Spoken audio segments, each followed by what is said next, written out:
There's no point in asking him anything. He's just an old-timer who's done nothing for the company but steal a paycheck.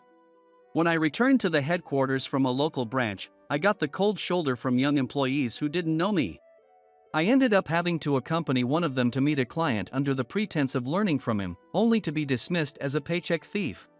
But despite the young employee's words, the woman sitting across me at the meeting, with her refined features and outstanding figure, was closing the distance between us. And then she made this proposition. Hey, how about we do it together?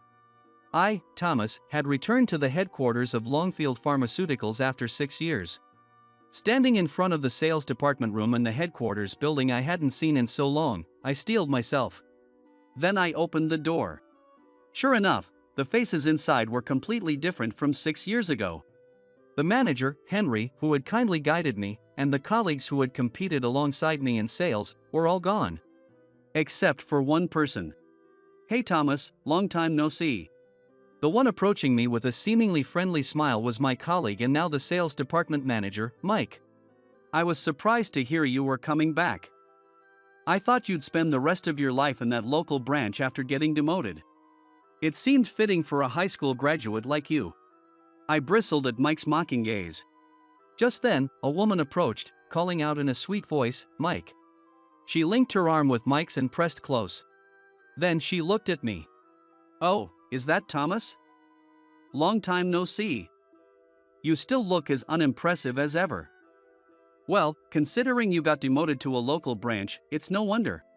Emily chuckled maliciously. I sighed inwardly at her. I felt disappointed, thinking this was the woman I once considered marrying. 6 years ago, I had been dating Emily. She worked as a temp sales clerk in the headquarters sales department. She was known for being exceptionally beautiful and kind-hearted, and I had felt incredibly lucky she chose me. One day, a year into our relationship, Emily invited me to her home. There, I met her parents and her brother. I thought she might be considering marriage since she introduced me to her family. From that day on, I seriously contemplated marrying Emily. But then, I received a transfer order. I was reassigned from the headquarters to a local branch. Hearing this, I steeled myself. After the job transfer notice was issued, I asked Emily out on a date. That's where I proposed to her. "Will you marry me and come with me? I'm sure you can find a job as a sales clerk there too." But Emily responded with a cold stare. "What are you talking about? Why should I go with someone who's been demoted? I thought you, even as a high school graduate, had a promising future because you were good at sales and well liked by Henry and other colleagues." But I was wrong. I can't be with someone with no future. Wait, Emily. This transfer isn't a demotion. How couldn't it be? You're going to some backwater branch. If you can't even understand that, you really are just a dumb high school graduate. She sighed in exasperation and disappeared. I had thought we loved each other, but her cold truth made me break down in tears. Later, I heard through the grapevine that Mike, who had been promoted to manager, was dating Emily. It made sense that she would choose him, given her disdain for what she considered my demotion. "Hey, are you listening, Thomas?" Mike's scolding brought me back to the present. I had been lost in thought, reminiscing about Emily. "It looks like you became useless at the local branch." "Oh well." "Hey, Andy." At Mike's call, a man quickly responded with a yes, and rushed over. "Thomas, this is Andy. He's young but has great sales records, and I have high hopes for him. Learn the ropes of sales from him." I couldn't help but widen my eyes. I'd been working as a salesman for nearly 10 years since joining the company. I wanted to argue that I didn't need any guidance, but Mike quickly walked away, arm in arm with Emily. There's no helping it. Even though we were peers, Mike was now my boss. I couldn't go against what he said. "Pleased to meet you. I'm Thomas." I extended my right hand for a handshake, but Andy didn't offer his in return and lazily scratched his head. "I've heard about you from Mike. You're just a high school graduate and come from a single-parent household, right? Quite a difference from Mike, who graduated from a prestigious university and whose parents run a hospital. And Emily was your girlfriend, huh?" How pathetic to have even your girl taken away. Look, even though I haven't been at headquarters for 6 years, I'm still your senior. Could you at least use some respect? Are you for real? Respect is for people you admire, right? I'm not going to respect an old, useless paycheck thief just because he's older. What should I respect about you? Andy laughed derisively, and I didn't even feel anger. I was just appalled, wondering what kind of training Mike was giving his subordinates. Well, since Mike asked me to, I'll be your mentor, though. Come on, let's get moving. Well, by the way, could you tell me which company we're visiting? Harbor Corporation. Heard of it? Yes. It's a pharmaceutical wholesale company that's been rapidly growing since it was founded 2 years ago, right?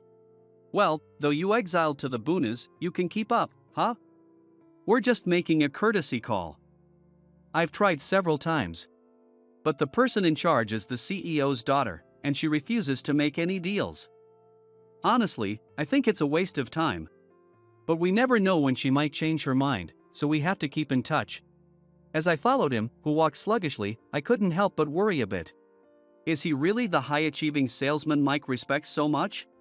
After a 30-minute train ride and a 10-minute walk, we arrived at Harbor Corporation's headquarters. We were guided to a meeting room on the 7th floor by the receptionist. After a while, the woman in charge appeared. With her refined features, she glanced at Andy and me with a stern look. Then she sat down on the sofa in front of us. Andy put on a fake smile that almost seemed like he would rub his hands together. Good day, Lily. It's a lovely day, isn't it? Andy, who is this? I haven't seen him before. Lily interrupted Andy and looked at me. Oh, this is Thomas. He just got assigned to the sales department today. I see. I'm Lily. I'm a medical sales representative. Nice to meet you. Nice to meet you too. We exchanged business cards. Andy continued talking, almost cutting between me and Lily. Well, don't worry about him. Lily, you look as lovely as ever. Are you using any of the highly effective supplements you handle? That's unnecessary. More importantly, what's the status on the price reduction of this drug? I've repeatedly said we won't sign a contract unless it's resolved. How long do you plan to delay your response? About that, we're still discussing it with the higher-ups. It's been over a month. She sighed and glanced at me. My heart skipped a beat. Thomas, do you have any ideas? The drug your company wants to sell is more expensive than similar ones from other companies. We need you to lower the price. Lily pointed to the drug in the documents she had received from Andy. I stared at it. This drug was developed by our company 6 months ago. Clinical trials showed it to be twice as effective as other drugs. So we priced it a bit higher. Do you still find it expensive? She nodded. I placed my hand on my chin and pondered over the documents. Andy, standing next to me, sneered. Lily, it's pointless to ask him anything. He's an old-timer who's done nothing but steal a paycheck. Andy, be quiet. Her sharp reprimand made Andy shrink back and close his mouth. In the meantime, I gathered my thoughts. In that case, we'll lower the price of this drug to what your company wants. What? Thomas, what are you saying? What authority do you have to make such decisions? In return, after starting the sales of this drug, if customer satisfaction increases by 10%, will you agree to purchase our next drug at our proposed price? Of course, we promise not to set an unreasonable price. Lily raised an eyebrow at my words. You have that much confidence in this drug? Yes. Lily and I stared at each other. But it was Lily who gave in. She laughed softly, covering her mouth. All right, I'll go along with that. For now, let's sign the contract for this drug. We signed the sales contract with a pleased Lily. During this, Andy stared at me in bewilderment. Lily turned a cold gaze towards Andy. Andy, aren't you the real paycheck thief here? You always come to see me, smile and flatter me, but never offer any proposals. From the start, you had given up on securing a contract with us, hadn't you? Caught off guard, Andy stammered, well. Thomas proposed a mutually agreeable solution for both our companies. If he becomes our contact, I have no issue signing a contract with your company. Really? I'll speak with the higher-ups about it. Yes, please do. She smiled gently at Andy. Andy blushed bright red in response. Well then, we'll be on our way. I hurriedly tried to pull the beet red Andy away. Wait, I still need to talk to Thomas. Could you stay a little longer? Oh, sure, I don't mind. I was surprised but decided to stay as Lily requested and let Andy leave first. Once Andy was out of sight, she closed the meeting room door and flashed a broad smile at me. As expected, Thomas. I knew my instincts were right about you. She chuckled softly as she closed the distance between us. Her breath brushed against my neck, and my cheeks instantly grew hot. Do you remember last year's training session? You attended to understand the work of pharmaceutical wholesalers, right? Meeting you there allowed me to learn a lot. Yeah. I learned a lot from that training session too. Right. But Thomas, it's such a waste for you to work under someone like that, even though you've made it back to headquarters. How about joining our company? I can help you fully realize your potential. I tried to back away from her, who kept closing in. But my back hit the wall. Now there was virtually no distance between us. Her figure was outstanding, and her chest pressed against me. Seeing the amused look on her face, it was clearly intentional. My heart felt like it would explode. Ever since the training session, she had been trying to recruit me to her company. But I had consistently refused. I thought she would have given up after a year, but it seemed she hadn't. I'm not planning to leave this company, I managed to say, suppressing my rapidly beating heart. She looked disappointed and stepped back. I see. Well, I won't give up. After giving me a bewitching smile, she left the meeting room. Exhausted, I collapsed on the spot. My heart was still pounding, and my body was still hot. After regaining my composure, I returned to the office. Immediately, the sales department staff swarmed around me. Thomas, that's amazing. I heard you managed to secure a deal with Lily, the CEO's daughter of Harbor. They said she was unapproachable. She rejected every proposal, and honestly, even Mike had given up. In the morning, they barely acknowledged me, but now everyone was looking at me with admiration. As I wondered what was going on, I made eye contact with Andy. I spread the word about your success story, Thomas, he said, giving me a thumbs up. And somehow, he had started using polite language. Does this mean I've finally earned his respect?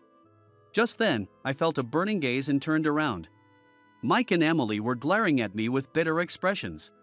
A few days later, I found myself at a bar with Lily. She had invited me. When I arrived, she was already there, and she smiled and waved me over when our eyes met. My heart raced as I sat next to her.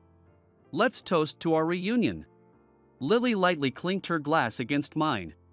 After taking a few sips of her cocktail, she let out a long breath. Thomas, why did you turn down my offer? Don't you like my company? She asked, tilting her head and looking up at me with a slightly sad expression. I felt a pang in my chest. It's not that. I know your company is great, and I'm grateful that you think so highly of me.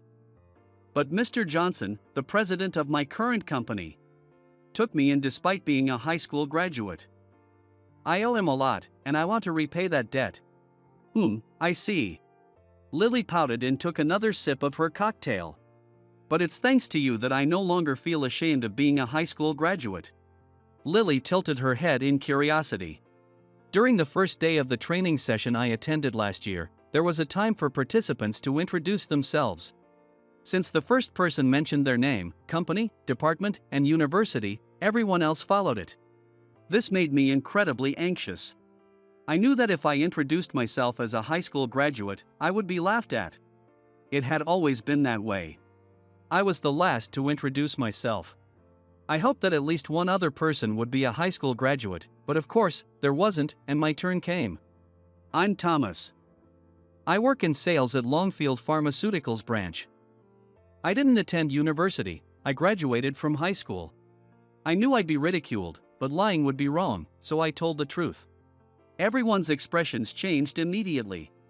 Some openly laughed, saying, "Really? A high school graduate?" I regretted not keeping quiet. I clenched my fists and bit my lip, ready to look down. But then, why is everyone laughing? Being a high school graduate means he has more work experience than those of us who went to university, someone said. I looked up in surprise. It was Lily, with her refined features. Having more work experience than everyone else. I had never thought of it that way. Her words were eye-opening, and she smiled at me, showing her teeth. Teach me a lot, Thomas. Oh, should I use polite language since you're a senior? No, we're the same age, so you don't need to. Okay, then. Nice to meet you. Thanks to her, the mocking atmosphere around me changed into one of welcome. Thanks to you, I had a great time during the training session. I learned to be proud of being a high school graduate, to say it with confidence. I'm truly grateful. When I said that, for some reason, Lily's face turned bright red. Her eyes were also watery. As I tilted my head, wondering if she had drunk too much, she hastily wiped her eyes. No, compared to what you've done for me. What have I done for you? I racked my brain, trying to remember. Seeing my confusion, she laughed softly. I think it was probably just natural for you, so you don't remember. On the first day of the training session, I suddenly felt sick on the train. I was probably just nervous. But I couldn't get off because I didn't want to be late for the session. And the only seat available was in the priority seating, so I took it. Then some old man yelled at me, "That's a priority seat. Young people like you shouldn't be sitting there." I was feeling unwell and scared, and I almost started crying. That's when you stepped in and helped me. You said, "I think she's feeling unwell. Her face is pale." And even if that's not the case, there are illnesses and injuries that aren't visible. It's not right to scold someone just because they're young. Lily paused and looked at me intently. I remembered the incident she was describing. Oh, yes. I do remember helping someone on the first day of the training session. I'm glad that old man quickly apologized afterward. But I didn't realize that person was you, Lily. She blushed and smiled shyly. After getting to know you during the training session, I learned that you were a high school graduate from a single-parent household. It made sense that you understood the various circumstances people might face. That's why you thought there might be a reason I was sitting in the priority seat. Thomas, you're someone who can empathize with others in different situations. I admire that about you. I think you're amazing. Her words made my heart race. It was the first time someone had directly told me I was amazing. And from such a beautiful woman, no less. As I struggled to find a response, I noticed Mike entering the bar. He was with a woman, but it wasn't Emily. Thinking she might be a business associate, I watched as Mike put his hand around her waist. The closeness between them was clearly not that of mere business associates. Could he be cheating? As I stared in disbelief, Mike noticed my gaze and made eye contact. He seated the woman and walked over to me. Hey, Thomas. Having a drink? That's Lily from Harbor Corporation, right? Yes. Lily, this is Mike, my boss.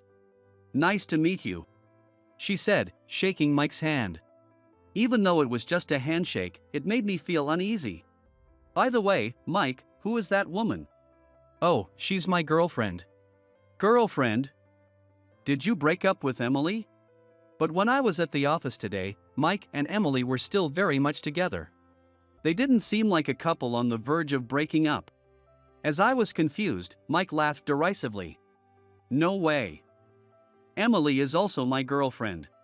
What do you mean? You have two girlfriends? What's wrong with having two girlfriends? A man of my caliber can handle multiple women. But that's... Do Emily and this woman know about each other? This one knows. But when I told Emily, she got really angry. So I've kept it a secret from her since then. If she got angry, then stop seeing other women. Who do you really love? Both, obviously. Though, I might be done with Emily soon. She's been pressuring me to get married, and it's becoming a hassle. Seeing my mouth agape, Mike smirked. If you want, I can give Emily back to you. In exchange, give me Lily.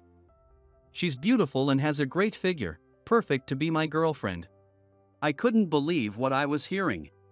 The anger boiled over so quickly that my mind went blank. Hey, Lily, forget about Thomas and come to me. I'm a university graduate, my parents run a hospital, and I'm a department head. I'll treat you well. Mike reached out to touch Lily. Before I could stop him, she slapped him hard across the face.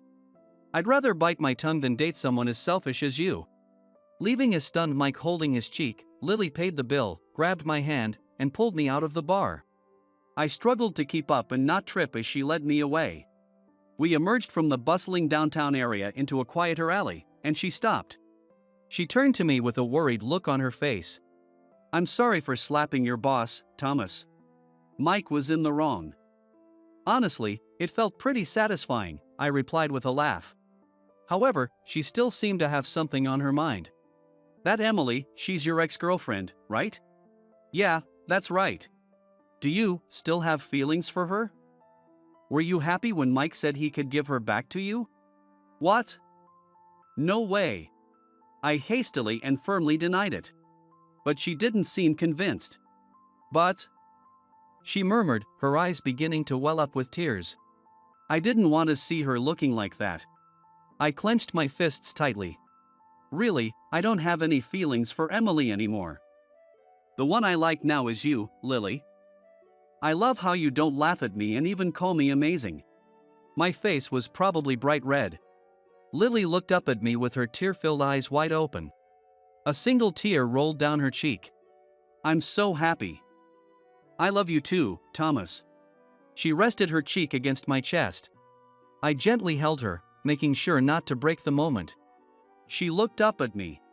And then, almost naturally, we kissed. The next day at work, I was on top of the world. Thomas, did something good happen? Andy asked. Thinking it best not to reveal that I was dating a client, I kept it a secret and said nothing. He just said, I see, with a slight smirk and didn't ask anything further. During lunch break, I had just finished eating in the cafeteria and was heading back to work when I saw Emily coming down the hallway. Emily? I called out. She gave me a cold look. Don't call me by my name. I'm not your girlfriend, I'm Mike's girlfriend. About Mike, you should stay away from him. Emily laughed mockingly at me. Oh, is that so? Are you saying this because you still have feelings for me? No, that's not it. But, don't patronize me. The atmosphere suddenly grew cold. Emily was furious. I hate you. Acting all high and mighty just because you're a full-time employee even though you're only a high school graduate, looking down on me. You must have enjoyed dating someone with a higher education but lower social standing. That's not true. The name badge around her neck shook as she trembled with anger. It clearly stated contract employee. Just like it did when we first started dating. Do you remember when you gave me the past exam papers for the Mr. certification, she said? Her words brought back the memory. I wish I could become a full-time employee. Better pay, better benefits, and I wouldn't have to worry about getting laid off. She often muttered while staring at her contract employee badge. As her boyfriend, I wanted to support her, so I lent her my old Mr. certification exam papers and my study notes. But she frowned at them, looking displeased. This is useless. What? But don't you want to become a full-time employee? Emily sighed deeply. She remained upset for a while, and it took multiple apologies and a meal at her favorite restaurant to finally improve her mood. As I recalled that memory and frowned, Emily scoffed. I was so disappointed in you back then. You took my words about wanting to become a full-time employee seriously. I wanted an easy life. But you, completely clueless about a woman's heart, handed me past exam papers. That's why I chose Mike. He'd never do something like that. When I told him the same thing, he said, I'll take care of you. When Emily raised her voice, I couldn't say anything. She walked past me quickly. Her profile looked a bit anxious. Today was the day our company and Lily's company would sign the contract. Lily had come over for this occasion. I guided her to the reception room, where I, Andy, and Mike would handle the meeting. I was worried about Mike's reaction to Lily, but it seemed my worries were unfounded. Mike maintained a professional smile with Lily. It seemed he didn't hold a grudge over being slapped. Perhaps he didn't even care about it. "Now, please sign here," Mike said, handing the contract to Lily. Lily flipped through the stapled pages. Then she tilted her head. "What is this last page in English?"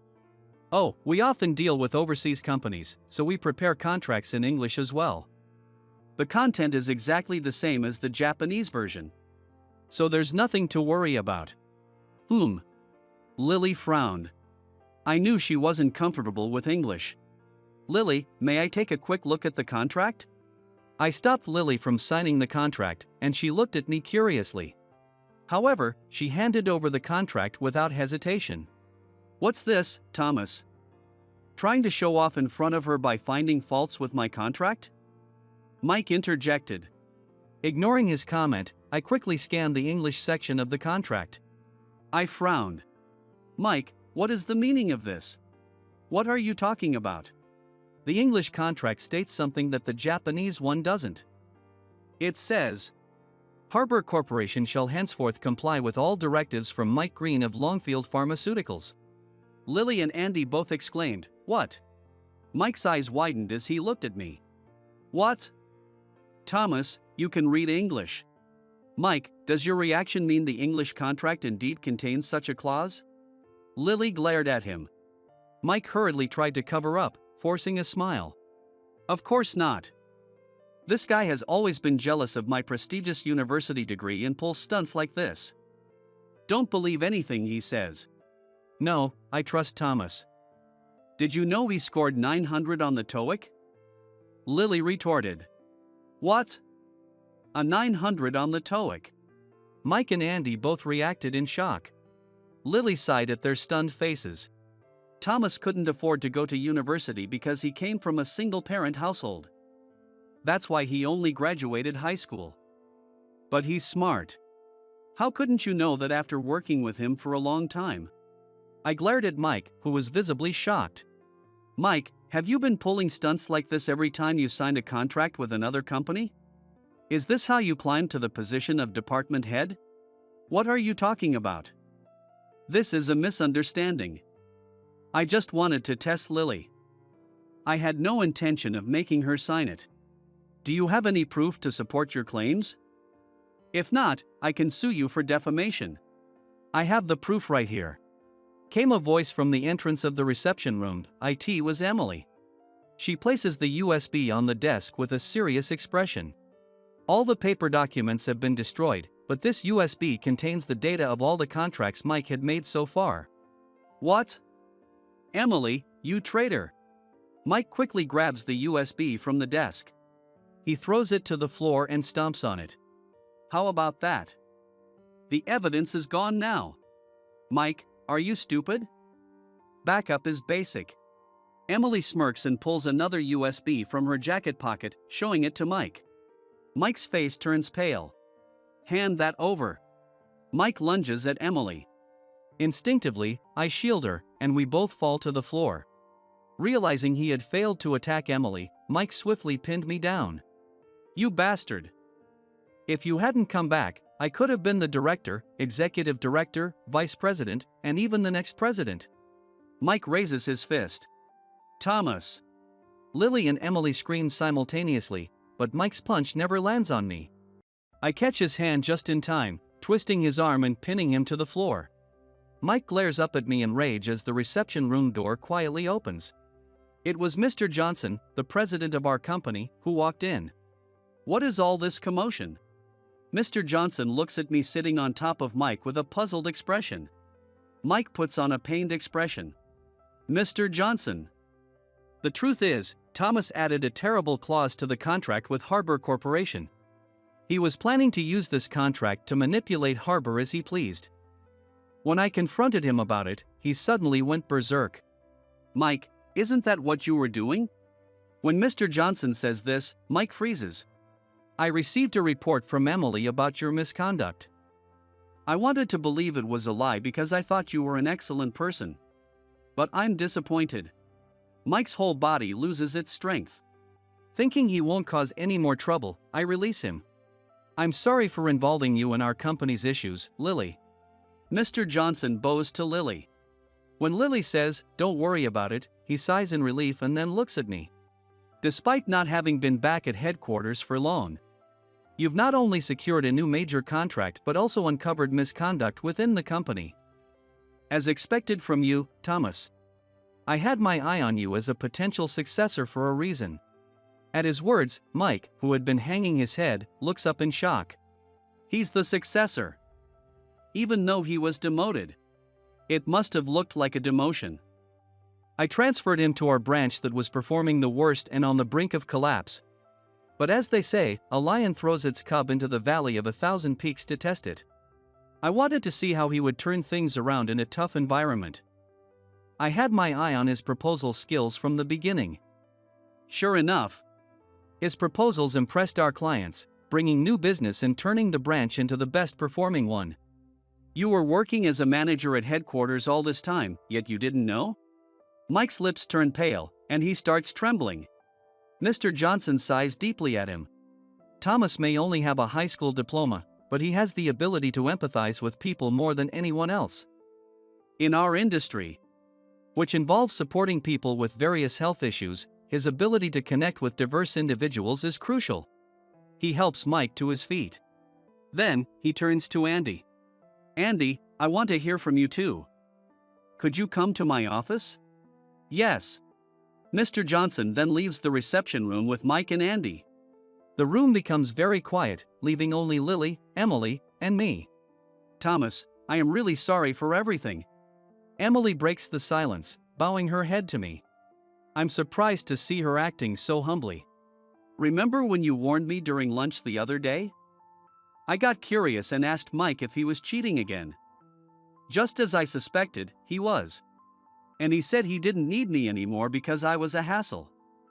It was then that I realized you were looking out for me all along. Not just this time, but even when you lent me those old exam questions. Emily's eyes fill with tears as she grips her skirt tightly. Thomas, you probably know since you've been to my house once, but my family is poor. My older brother didn't go to college because his grades were bad, so he works at a job with poor pay and benefits. That's why my parents pinned their hopes on me. They wanted me to graduate from college, get a good job, and marry a man with a promising future to secure their old age. When I introduced you to my family, they opposed it. They said a high school graduate wouldn't do, that you'd be just like my brother, and couldn't be expected to succeed. But I was the fool to believe them. I thought I would be secure if I did what my parents said, but I was the biggest idiot of all. Tears from Emily's eyes make a stain on the floor. I'll start over. I'll work hard to become a full-time employee. So, if I manage to become one, at that time. Emily wipes her tears and steps closer to me. However, I am pulled back by my right arm, increasing the distance between her and me. It is Lily who is firmly holding my arm. Sorry, but Thomas is mine now. I don't care if you're his ex or whatever, I won't give him up. I see. But Thomas, if you ever get tired of her, come back to me. I'll be waiting. That won't happen. Emily, laughing at Lily's fierce look, waves and leaves the room. Lily's grip on my arm tightens slightly. You won't get tired of me, right? Feeling affection for the worried Lily, I kiss her forehead. No, I won't. My heart belongs to you completely. With that, her grip loosens. Finding her delighted smile adorable, I hug her tightly. By the way, could you come to my house next time? I'd like to introduce you to my family. What does that mean? I'm confident that I'll love you for the rest of my life, Thomas. So, thinking about the future, I'd like you to get along with my family. All right. Then, after that, I'd like you to meet my mom too. Of course. After exchanging smiles, we hug each other again. Mike was fired. Given that he had been falsifying contracts for years, this was a fair punishment. However, I can sympathize with him a bit. Apparently, he was supposed to become a doctor and take over his family's hospital. But after failing the medical school entrance exam, his parents disowned him. Driven by a desire to prove himself to his parents by succeeding at Longfield Pharmaceuticals, he ended up committing these acts. Even without resorting to fraud, Mike had been competent since he joined the company. I hope he reflects on this and climbs the ranks the right way at his next job. I am now in the manager position that Mike vacated. But this too is only a matter of time. Because Mr. Johnson seems determined to make me the next president, he is pulling strings to make me the vice president. In fact, many important projects that could significantly benefit our company have been assigned to me. I am reputed to handle them flawlessly within the higher-ups, and more people are gradually supporting my appointment as vice president. Andy, watching my methods closely as my subordinate, has also been improving his sales performance. If I become vice president, he might take over as manager. Emily is studying for her Mr. Certification exam. She kept the past exam questions and preparation notes I lent her and is using them. She is enthusiastic about making her dream of becoming a full-time employee a reality if she passes the exam. Thomas, do you have a moment? During lunch break, Emily comes over after I finish eating. I nod, indicating it's fine, and she sits next to me, opening the past exam questions. I can't understand this question. Oh, this is. As I explain to Emily, the distance between us gradually closes. I try to back away, but the wall behind me prevents me from doing so. While I am contemplating what to do, a stern voice cuts in, "Excuse me." Looking up fearfully, I see Lily glaring at us with a furrowed brow. She must have come because we have a meeting after this. Lily, I was just helping with her studies. I know you're not the kind of person who would cheat, so don't worry. Emily, that's my seat, so can you move, please? Lily picked up the past exam questions with her left hand. The ring on her ring finger caught the light. Noticing it, Emily frowned and stood up. I won't give up until you're married. Leaving those words behind, Emily walked away. Lily, who sat next to me, let out a sigh. She's so persistent. Sorry about that. It's all right. I understand why people are attracted to you. Lily placed her hand on mine. Her warmth made me feel at ease. By the way, Thomas, the medicine you first negotiated with me is getting rave reviews from our customers. Thanks to that. Our customer satisfaction has increased by not just 10%, but 20%. That's great. Well, it was expected. Yeah, I thought so too. As expected from you, Thomas. And now, more clients specifically request medicine from Longfield Pharmaceuticals. So, we'd like to increase our purchases from you. Understood. Let's go to the meeting room to finalize the details. Andy is waiting and ready. We stood up and walked side by side. People around us were watching with smiles. It seemed that everyone at the company knew about our relationship. But thanks to that, both our company's performances have improved, and everyone viewed our relationship positively. I felt very grateful for that. As I looked at Lily's smiling face next to me, I felt that smooth sailing described our current situation perfectly. I grew up in a single-parent household, and because we didn't have much money, I couldn't go to college. So my highest education is a high school diploma. I've had many bitter experiences, but because of that, I learned the importance of empathizing with people and have been able to practice it. I owe a lot to Lily and Mr. Johnson, who extended their hands to me without laughing at my high school diploma. From now on, I intend to fully utilize this ability to empathize for the happiness of both the company and Lily. Stupid man. You didn't even realize you've been set up for a long time. I was at a loss for words when my fiancée, Emily, said this. The gentle smile she always gave me was nowhere to be seen, and her cold gaze pierced through me. Set up? By who? Still don't get it? By me. Emily gave me a cold smile and leaned seductively against our manager, Joe. Seeing Joe put his arm around her waist, I realized they were involved with each other. Feeling like I had been plunged into the depths of despair, both betrayed by my beloved fiancé and losing my job. In the midst of this despair, a beautiful woman with eyes shining like stars rescued me. Would you like to join my company? My name is John Doe. I work at a major record company, in a department responsible for promoting our artists. The sales of the artists I manage directly impact my promotion. Because of this, everyone uses every trick in the book to boost their artist's sales and be the best. Of course, I aim to be the best too. Recently, my assigned artist changed, and I was put in charge of a new singer, which meant starting from scratch. But I was highly motivated for a reason. John, how's work going? The reason was my fiancée, Emily, who sat beside me with a smile as I faced my computer screen. Just seeing her smile recharged my energy. Doing good. What are you working on now? My artist is releasing a new CD, so I'm planning the promotion strategy. I said, secretly sharing the strategy details. I wouldn't tell anyone else, but Emily was my beloved fiancée. I could trust her more than anyone else in the world, so there was no problem. What do you think of this strategy? I think it's perfect. As expected from my reliable fiancé. Emily's seal of approval made me puff up with pride. Being acknowledged by Emily was the happiest thing for me. But that elation plummeted a few days later. For some reason, Joe was using the promotion strategy one had come up with. Joe was in charge of the nationally popular boy band Autumnfront. The way he was promoting their next single was exactly like my strategy. Joe, what's going on? You're using the strategy I came up with, aren't you? What? Stop making baseless accusations. Do you have any proof you came up with it, John? Indeed, I had no proof. The strategy data I had saved on my computer had vanished without a trace. Joe kept presenting my promotion and advertising ideas before I could. This had been happening for months. Even when I tried not to leave any data, somehow it still got leaked and used by Joe.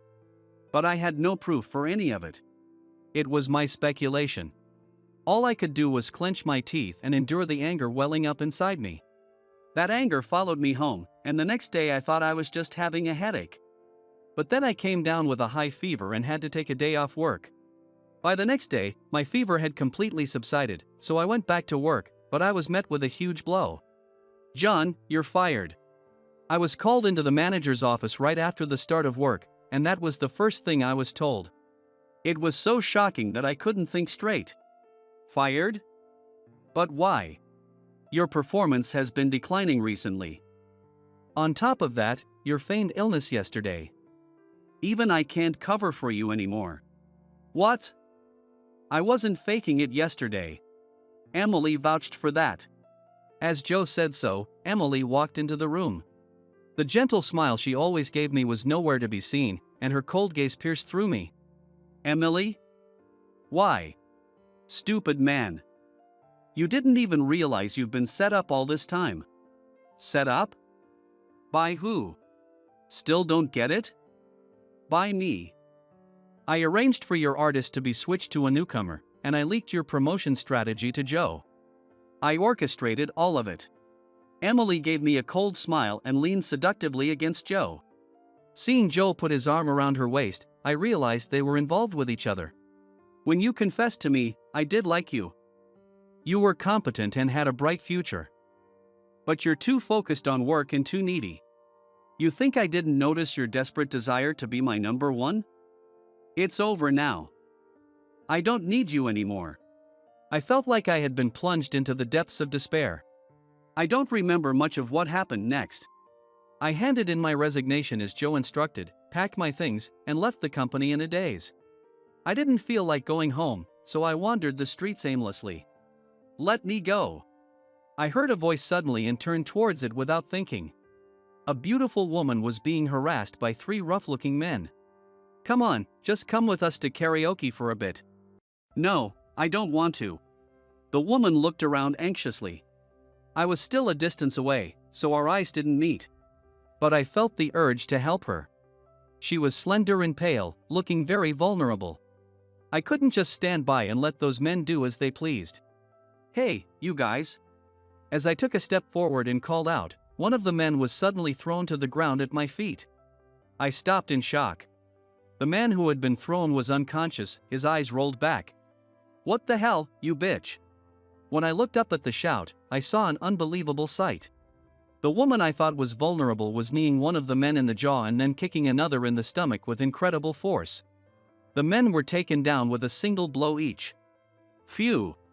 The woman exhaled and brushed the dirt off her hands. Then she suddenly looked at me. Her face went pale instantly.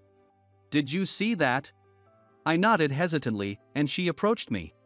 Before I knew it, she grabbed my collar. I couldn't help but notice how her eyes, shining like stars, were beautiful even as she glared at me. "What's your name?" John Doe." "John? I think I've heard that name somewhere." "Well, whatever. If you tell anyone about what you saw today, you know what will happen, right?" I could only nod like a frog being stared down by a snake. She let go of my collar. "You seem like an office worker. Why are you here at this hour with all those bags?" As I smoothed out the wrinkles in my shirt, she asked me this. Thinking about what had happened at work, my mood sank again. "Hey, what happened? You suddenly look so down. If something's bothering you, why don't you talk about it? It might make you feel better." She gently encouraged me to sit on a nearby step and share my troubles, and in my broken-hearted state, I found myself opening up to her. I told her how my ideas and my fiancé were taken by my boss, how they set me up, and how I got fired. She frowned deeply as she listened. "Wow, that woman is the worst. You should have punched both of them before you left." She clenched her fist and jabbed it forward like a boxer. I couldn't help but laugh bitterly at her antics. Yeah, maybe I should have. But at the time, I was too shocked to think straight. "I see. After going through all that, it's no wonder you're hurt." Her expression softened, and she looked genuinely sad for me. My heart skipped a beat seeing her empathy. "Hey John, why don't you come work at my company?" "Your company?" "Yes." "Oh, here's my card." She handed me her business card, which read First Rate Productions, Samantha Thompson. "I assume you know First Rate Productions, being in the same industry?" "Yes, of course." "And Thompson, are you by any chance related to the president?" "Yeah, I'm his daughter." She nodded, looking a bit shy. "From what I've heard, you seem capable, and despite your heartbreak, you tried to help me." "We need that kind of integrity. I'll talk to my father. So please consider it." Samantha stood up, and as she looked around, she seemed to remember what she had been doing earlier. She turned back to me with a sharp look. "Even if you join the company, you must keep today's events a secret. Promise." She hooked her pinky finger with mine and shook it vigorously. After I nodded repeatedly, she seemed satisfied and walked away happily. I looked at my pinky finger, still feeling the warmth of her touch. As I stared at it, I realized I wanted to see her again and work with her. Feeling this way about another woman right after being dumped, I couldn't help but laugh at myself. Maybe I wasn't so different from Emily after all. When I contacted First Rate Productions about joining, Samantha must have put in a good word for me because my interview was quickly scheduled. To my surprise, the interview was conducted by President, Mr. Thompson, himself. "So, you're John. Samantha has told me about you. We're excited to have someone like you join us. Welcome aboard."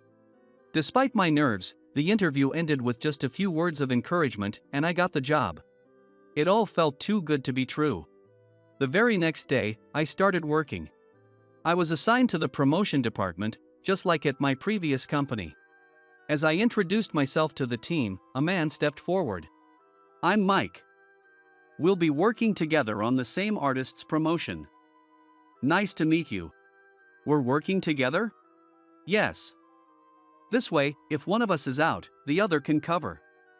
Though it means we split the profits, but I don't care much about sales." His nonchalant attitude caught me off guard and made me a bit uneasy. Was it really okay to be this relaxed? Wouldn't other employees surpass us? But my worries were unfounded. Everyone at the company shared Mike's attitude towards sales. In fact, Mike was openly discussing his promotion ideas with other employees, seeking their input.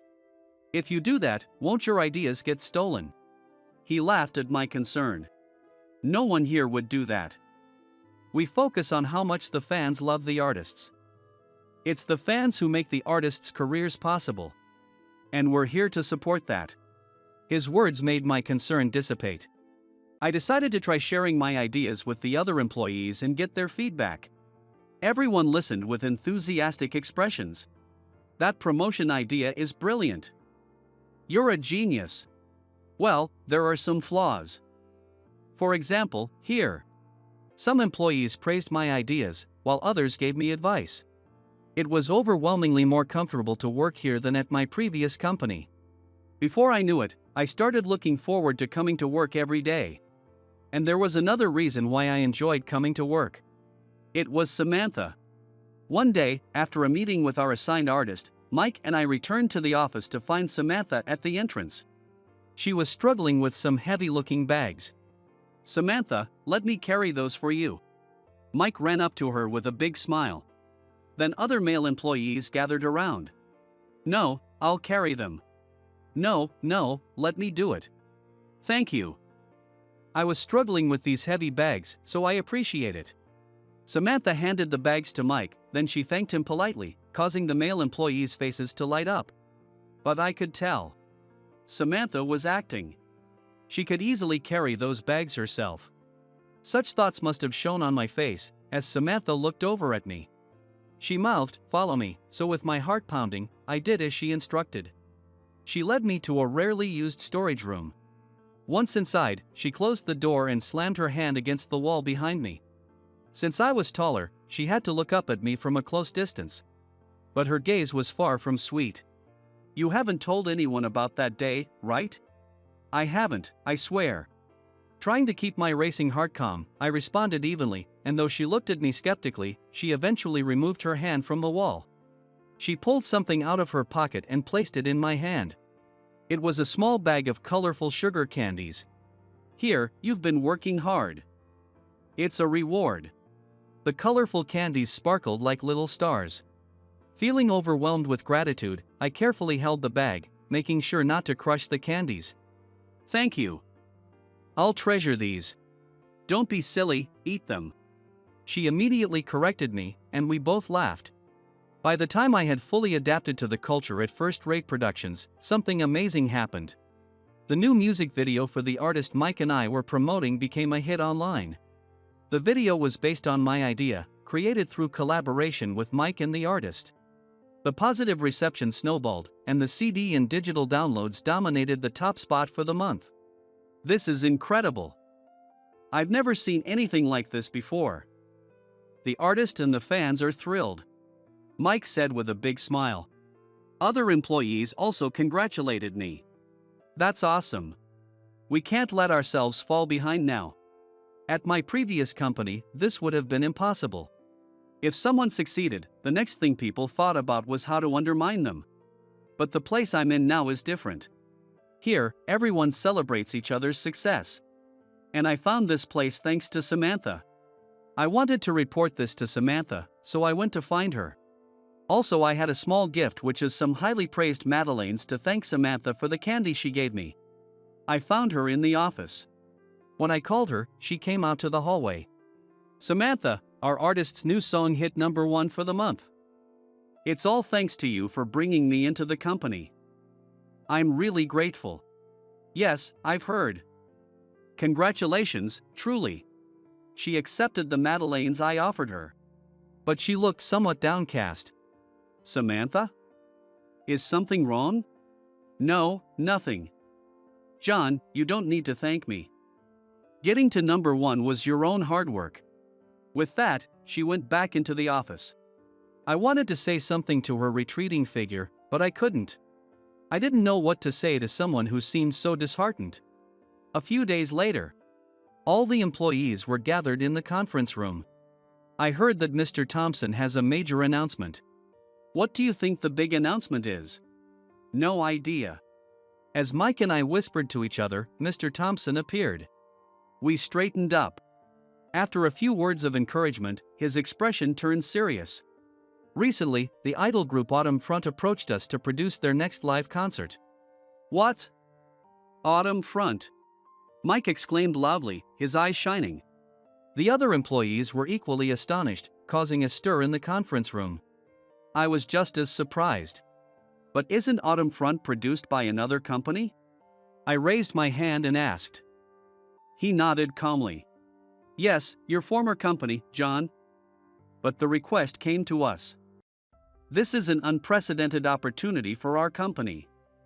If we succeed, I believe Autumn Front will entrust us with all their future productions. I need everyone's help to make this a success." As he bowed his head, the employees stood up in unison. "Of course, we'll help. Let's all work together to make this success." I joined in the excitement. I glanced at Samantha and saw that she was just as enthusiastic. Seeing her no longer looking downcast relieved me. Although we said we'd work as a team, not everyone could be involved with Autumn Front. We all had our own artists to manage. They are also our important colleagues. So, a special team for Autumn Front was formed. I was chosen as the promotion manager. I felt uncertain, but Mike encouraged me. "Who else but you, John?" To my delight, Samantha was assigned as the administrative manager. The thought of working with her on such an important project filled me with excitement. I prepared the budget for the live concert promotion and went to get Samantha's approval. She was focused on her computer, with faint circles under her eyes. "Samantha, have you been getting enough rest?" When she looked up and saw it was me, she sighed heavily. "This is a critical job. I can't afford to slack off. Rest is important. If you have time to worry about me, focus on your own tasks." Her strong words in a low voice made me shut my mouth. Samantha and I were just colleagues. I couldn't meddle any further. Keeping my concern for Samantha to myself, I focused on my work. Days flew by, and soon it was the day of the live concert. The promotion was a great success, and the venue was packed. Having no specific tasks on the concert day, I was assigned to help with merchandise sales before the event. Other employees who weren't assigned to Autumn Front also gave up their day off to help. "Why are there so few?" I heard Samantha's near-shrieking voice and rushed over. "What happened?" "John, it's a disaster. The number of glow sticks we have to distribute is too small." Mike pointed to the boxes of glow sticks made for the concert. Indeed, there were far fewer than needed. Samantha, with a desperate look on her face, was frantically operating her tablet. Her face turned pale. "What should we do?" "I miscalculated the order quantity." Samantha's words caused a stir around us. At that moment, Nathan, the leader of Autumn Front, appeared. "I heard there are not enough glow sticks." "What's going on?" "I'm sorry, it's my mistake. I ordered the wrong quantity. Do you realize what you've done? Those were designed to be enjoyed with our fans during the concert. Without enough for everyone. What's the point? I'm really sorry." Samantha bowed her head, but Nathan's frustration was palpable. "I apologize as well. This is my fault too." I stepped in and apologized, surprising both Samantha and Nathan. "We'll arrange to send the glow sticks to everyone who came to the concert today. Please use them at the next show.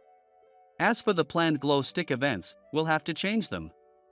I'll help make it right, so please bear with us."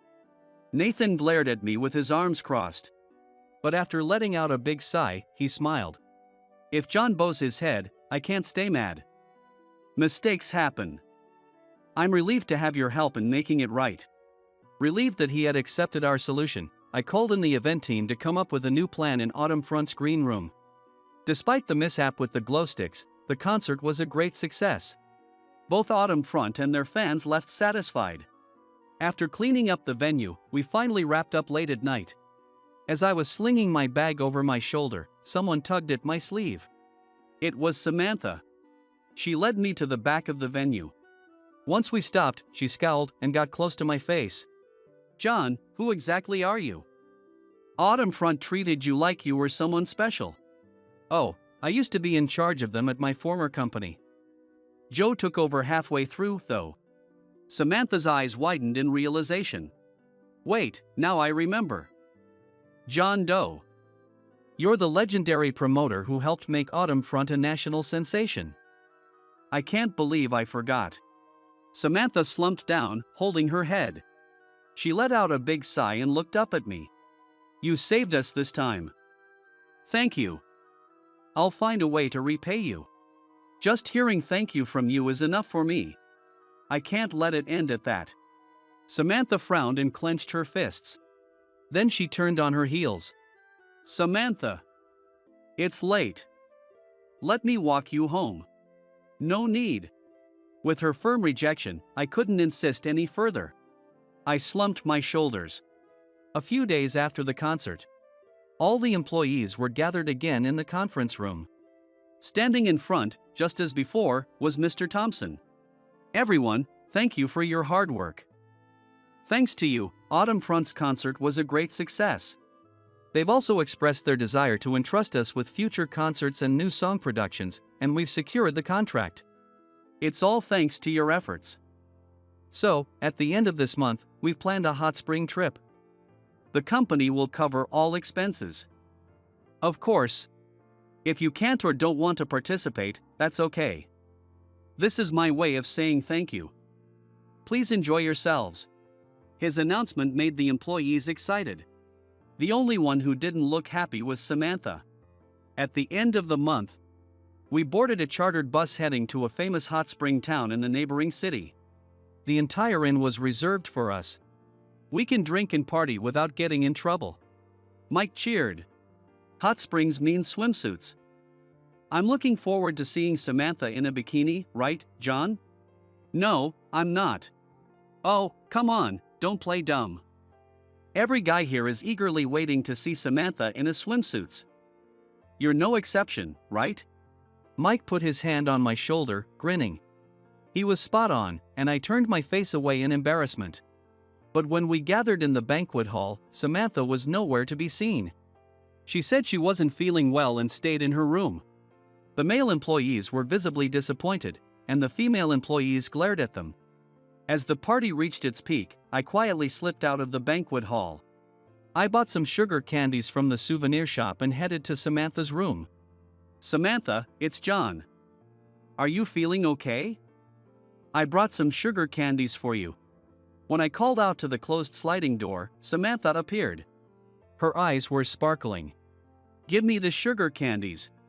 Her excited eyes made my heart flutter. She must really love sugar candies. I regretted not giving her sugar candies before, instead of the Madeleines. I glanced inside her room. The desk was covered with a laptop, books, and files. Were you working? Samantha's expression turned stern as she nibbled on the sugar candies. Yes, the concert was a success, and we secured the contract with Autumn Front, but the fact remains that I made a big mistake. I can't enjoy this trip knowing that. I noticed the dark circles under her eyes were worse than before.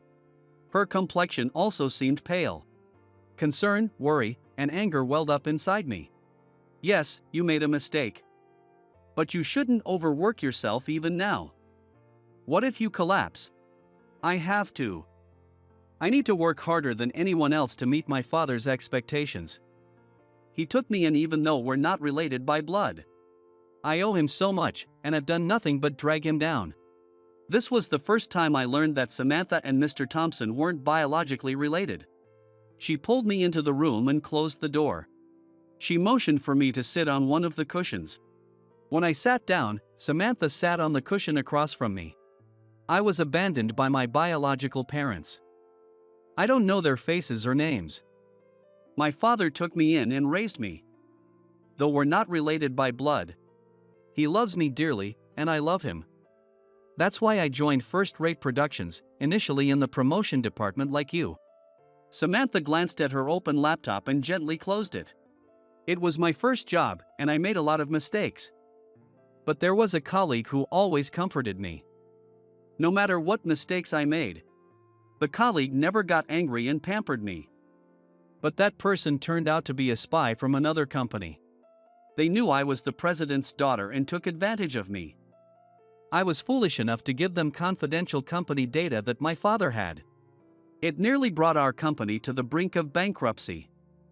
My father managed to handle the situation, and the other company went under when their wrongdoing was exposed. But the fact that I made such a huge mistake remains. A tear fell onto the cushion Samantha was sitting on. Since then, I haven't been able to trust anyone except my father. I was reassigned from the promotion department to administration. And even there, I made such a big mistake. I hate myself for it. Samantha covered her face with her hands and began to shake. I moved closer to her and gently touched her shoulder. Not being rejected, I continued to gently rub her back. Samantha, please look around you. Because of my previous company, I couldn't trust anyone either. But everyone in this company is genuinely good. I can confidently say no one here is out to deceive others. You gave me this place, Samantha. That's why I trust you the most. Please trust me too. Samantha lifted her tear-streaked face. I gave her a reassuring smile. Samantha, after the concert, you quickly handled the shipment of the glow sticks, didn't you? Autumn Front praised how efficiently it was done. Everyone makes mistakes. You managed to rectify yours. You can do it again. And I'll be right here with you. If you stumble again, I'll be there to help you up, every time. Really? Even if I'm the kind of woman who can throw men around? Of course. Tears flowed again as Samantha threw herself into my chest.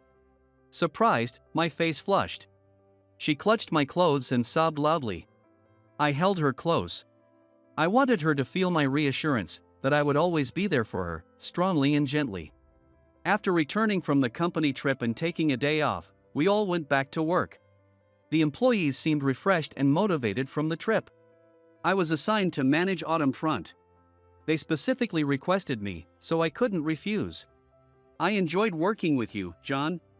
Mike said, looking disappointed as we had lunch during our break. On our way back, we ran into Samantha at the entrance, surrounded by large bags and boxes. Oh, John, Mike.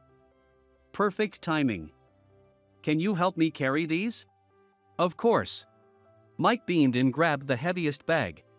I took the next two heaviest boxes. I'm glad you can rely on me, Samantha. Keep relying on me. Thank you, Mike. Walking alongside the two of them, I felt a pang of jealousy. Since the company trip, Samantha had started relying more on others. This was a good thing, but it also made her even more popular. Many male employees, like Mike, openly expressed their pleasure at being relied upon by her. I might be good at my job, but I'm terrible with women. So much so that it led to Emily betraying me. Surely, Samantha would choose someone who understands women better. After we finished carrying her goods, Samantha tugged at my sleeve. She led me to the storage room, just like before. What's wrong? You seem upset. Was it that obvious? Feeling awkward, I averted my gaze. Samantha moved closer. My heart felt like it was about to burst. I get it. You're jealous because I'm popular with the guys, right? Don't worry. You're my #1 fan. Fan? Yes, being the first member of my fan club is a great honor, right? That spot is yours. Her playful wink made my heart pound even faster. And I'm trying hard, you know. Trusting others takes a lot of effort. Samantha rested her cheek against my chest and wrapped her arms around me. Feeling her warmth and softness, my body tensed up. She laughed, probably hearing my racing heartbeat. Ha ha. Then she pulled away. Energy fully recharged. By the way, my father wants to invite you to dinner. Will you come? With my head feeling like it was boiling, I nodded without really understanding what was happening. Thank you. I'll send you the details later. Samantha left the storage room with a light step. My entire body felt hot, not just my head. It took quite a while to cool down. The place Samantha had chosen was one of the most prestigious restaurants in the city. Dressed in a suit, I stood nervously at the entrance, arriving 30 minutes early. Samantha and Mr. Thompson arrived in a very high-end car. I was mesmerized by Samantha as she stepped onto the sidewalk. She wore a deep green dress that revealed her shoulders, radiating a brilliance like a jewel. The lights from the building behind her looked like stage lights. John, sorry to keep you waiting. Shall we go? Her voice snapped me back to reality, and I quickly followed the two of them into the restaurant. This is a thank you for you, John, so don't worry about the rules. Just relax and enjoy as much as you want. Mr. Thompson said as we took our seats and asked about the wine. Not understanding the menu at all, I went with his recommendation. I want to thank you again. Not just for the Autumn Front project but also for supporting Samantha. I appreciate it. He looked at Samantha, who was sitting modestly beside him, and smiled warmly. This girl has always tried to do everything on her own, no matter what I said. But recently, she started relying on others. She talks about you all the time at home, so I figured you had something to do with it. Samantha blushed deeply. Ouch. The president let out a small yelp, probably because she kicked him under the table. I felt a bit panicked. Haha, as you can see, she has a quick temper. But I hope you'll continue to get along with her. At that moment, a waiter arrived and placed wine glasses in front of me and Samantha. He didn't place one in front of Mr. Thompson, so I started to call the waiter back, but he stopped me with a gesture. I'll be leaving you here. Samantha raised her voice. What? She hadn't been told either. I want you young folks to relax and enjoy. He leisurely left the table. As he passed behind me, he placed a hand on my shoulder and leaned in. I've set the stage for you. Make the most of it. I stared at him in surprise, and he gave me a mischievous smile, waved, and left. As we exchanged puzzled looks, the waiter poured wine into our glasses. Let's drink and eat to our heart's content. After all, my father's paying. Samantha held out her glass to me. I took my glass and lightly clinked it against hers. She smiled and took a sip of her wine. Of course, the wine and food were delicious. It wouldn't be an exaggeration to say it was the best meal I'd ever had. Maybe because it was just the two of us, my nerves gradually eased. Our conversation flowed effortlessly. It was an incredibly enjoyable time. I need to go to the restroom, Samantha said, getting up before dessert. With a slight blush from the wine, she looked beautiful, and I couldn't take my eyes off her. I felt a pang of regret knowing this wonderful time would soon end. I wished this moment could last forever. As I waited for Samantha to return, my mind was still racing. However, she didn't come back quickly. Eventually, the dessert arrived. Feeling concerned, I headed toward the hallway leading to the restroom and heard Samantha's voice. Don't touch me. I rushed over to find Samantha being grabbed by a man. To my shock, it was Joe, my former boss.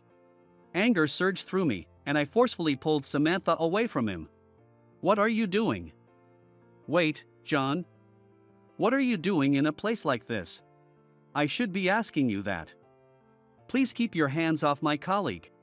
Joe flinched at my glare for a moment. Then he turned his sneer towards Samantha. So, you're working with John? Are you sure you can trust him? This guy is a backstabbing jerk who tried to steal my work. I wanted to tell him it was actually him who did that, but I refrained. Causing a scene here was the last thing I wanted. Let's go, Samantha. I said that to leave the scene. But Samantha crouched down slightly and delivered a knee strike to Joe's stomach. With an ugly groan, Joe clutched his abdomen and collapsed. John is not like that. Take it back. Samantha's voice rang out. The commotion attracted a crowd. Joe looked up at us with hatred and spat on the floor. You violent woman. You'll regret this. Holding his stomach, Joe staggered out of the restaurant. I noticed that Samantha's dress was torn at the hem. Probably from delivering that knee strike in such attire. I handed her my jacket. Our dessert has arrived. Let's eat it. Samantha sat down, using my jacket to cover herself. Even though the dessert had been sitting for a while, it was still exquisite. But Samantha looked disheartened. I'm really not cut out to be a president's daughter. Who would want a violent woman like me?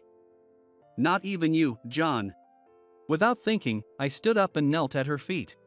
She looked down at me in shock. Whether you're like a president's daughter or a proper lady doesn't matter to me. I love you, Samantha. I love the way you try to rely on others and how you're quick to take action. I love you just the way you are. Samantha, who had been staring at me in disbelief, started to laugh softly. What is that? Who insults the person they're confessing to? Oh, I'm sorry. I quickly apologized, but Samantha gently shook her head. She wiped away the tears that had welled up in her eyes. That's so like you, John. It makes me very happy. I love you too, just the way you are. You are the most important person to me. So, Please cherish me as your most important person too. Yes, of course. I took Samantha's hand and kissed the back of it. Applause erupted from around us. It suddenly dawned on me that we were still in a restaurant. I felt my face heat up with embarrassment. Samantha's face was also red. Back at the office, while I was working at my computer, Mike called out to me. Hey! What are you up to? I'm working on a new MV concept for Autumn Front. What do you think? Let's see. Looks good. Very interesting. Nice job, John. Mike gave my idea his stamp of approval after reading the content on my computer screen, and I couldn't help but puff out my chest a little. Samantha appeared at that moment. She was puffing out her cheeks in annoyance. Hey, John. You should show these things to your partner, me, first. Okay, I'm sorry. Honestly. Samantha sat down next to me and grabbed the laptop from me. Having worked in the administration department, she had returned to the promotions department. Now, she was working with me on promoting Autumn Front. I couldn't help but smile when I saw the ring glittering on her left ring finger. Partners both at work and in life, huh? You two look so happy. Mike shrugged his shoulders. Oh, by the way, he said, as if remembering something, and lightly tapped my shoulder. Hey, guess what? Autumn Front signed with us, right? That means they cut ties with your old company. That's right. Yeah, and I heard the person who was managing Autumn Front there got fired. He was blamed for losing such a big client. I couldn't help but exclaim, what? The person managing Autumn Front when I left was Joe. There had been complaints from Autumn Front for a while. They wanted the previous manager back because the new one wasn't doing a good job. But the company never listened. That makes sense. That's why they suddenly approached us. Especially with you here, John. Samantha looked up from the laptop and gave me a bright smile. I felt pleased to be so highly valued by Autumn Front. Suddenly, I thought of Emily. What happened to her, dating Joe? Even though she resented me, she got engaged to me expecting I'd be promoted. Now, with Joe fired, how are they faring? Suddenly, I felt a sharp kick to my shin. The pain made me yelp and collapse on the spot. What happened? Mike asked, sounding concerned. John, you were thinking about another woman, weren't you? No, I wasn't. Before I could finish, Samantha glared at me. So I knelt on the floor. I was thinking about her. Good, honesty is appreciated. Samantha snorted. John, you're totally whipped. Are you sure you can protect Samantha like this? Mike teased, making me groan. Mentally and physically, Samantha was definitely stronger than me. Maybe I should start going to the gym. During the break after Mike left, I was looking up gym recommendations on my phone. Samantha took the phone from me. The gym? You don't need to go to one. I'll train you myself. She closed the browser and put her hands on her hips, leaning closer. With her face so close that our noses almost touched, my heart raced. I'll make you the strongest, most handsome fiancé ever. Her confident smile made her eyes sparkle like stars. In my previous job, the competitive atmosphere made me obsess over being the best. But at this company, I learned that it only exhausted me. Instead of striving to be the best at something, it's more important to cherish the best things you already have. For the artists, that's their fans. For the company, it's the employees. And for me, it's Samantha. I vowed to protect my number one, no matter what. You're fired. I can't believe you're such a useless employee after I went out of my way to hire you. I worked as a sales representative for a major apparel company but couldn't improve my performance and got fired. However, after helping my beautiful childhood friend with her business, it quickly grew into a popular shop. Then, my usually confident childhood friend whispered shyly into my ear. I'll make it up to you plenty. Come over here. I let her wrap her arms around my waist. Jason. A high-pitched voice calling my name familiarly. I'm Jason, working in the sales department of a major apparel company called Valora. I think I have enough communication skills to talk about clothes with people, but I'd prefer a quiet life. I just want to think about clothes. I only want to sell clothes that I truly believe in and don't want to release anything I don't want to sell into the world. Despite this, for some reason, I find myself working in sales for this company that mass produces mainstream clothing. Of course, my sales performance is among the lowest. Jason, are you working hard today too? There's only one person who would call me by my first name in this vast office. It's Emily, the president's daughter. For some reason, which I can't fathom, she often interacts with me. Jason, you have talent, so you need to work hard. For my sake too. Someday, you'll take over this company. Let's keep working hard together. Forever and ever. Every day, she comes to my desk and talks to me as if she's my girlfriend. But since she's the one who got me hired at this company and is the president's daughter, I can't ignore her in front of all the employees. Jason, we're going on a date tonight. Meet me at this restaurant. I have something very important to tell you. All right. I can foresee what would happen if I refused. When another employee had trouble with a client, everything around them ended up flying through the air, and that employee was gone the next day. See you later. She whispered into my ear before leaving the sales department. My colleague at the next desk, who had been pretending not to see the whole thing, said, "You're so lucky, man. How did you get such a beautiful girl? I want to date a girl like that too. No matter how your performance is, she takes care of you. And your future is secure." It's the best. Probably, everyone in the sales department, except for me, thinks the same thing. I didn't respond to my colleague's teasing and just pointlessly tapped on the keyboard in front of me. After work, I headed to the restaurant Emily had specified. It was a truly luxurious French restaurant, just as she had said. Jason, you're late. I was getting tired of waiting. Emily was already seated and waiting. I took a seat across from her. What would you like to drink, Jason? How about some wine? Let's start with some sparkling. I'll leave it to you. You have such a push and pull personality. That's one of the things I love about you. So, I called you here today to have a proper talk. What do you think it's about? I don't know. Come on, even though I confess my love to you every day, you haven't noticed? You're really dull. So, Jason, let's get married. I'm well aware of Emily's outrageous personality, so I wasn't too surprised. In fact, she says similar things so often that I don't even know how serious she is. If we get married and run this company together, it would go really well. You hate the sales department, don't you? If we get married, you can get out of there and get promoted quickly. And we can make a lot of clothes together. I got irritated. It's not about wanting to get promoted. I just love clothes and want to make the ones I want to make. I refuse. Why not? It's only good things for you. I think it's a good idea. If we make clothes together, it'll be so much fun. And if we get married, you can always design the clothes I'll wear. You can always think about clothes, and I'll always be with you. I don't want to make clothes with you.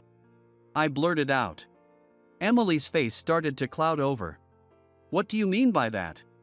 It means I have no intention of marrying you. Crash. Emily stood up with a fierce energy and stormed towards me. As soon as she got close, she yanked my tie hard, bringing my face almost against hers. Do you know what you're saying? Do you know who made it possible for you to work here? I appreciate it. I don't need your gratitude. Show it with your actions. I'm sorry. But it's just not possible anymore. Fine. If that's your attitude. Let's see how you like wandering the streets again. You can't do anything on your own anyway. Can't do anything on my own. That phrase hit me hard. Fine. Thank you for everything. I brushed off Emily's hand, stood up, and walked out of the private room. Hey! Stop right there. You think this is over? Her voice echoed down the hallway. I left the restaurant, feeling crushed by a heavy black cloud of emotion. The next day, I didn't go to work. No calls from the office.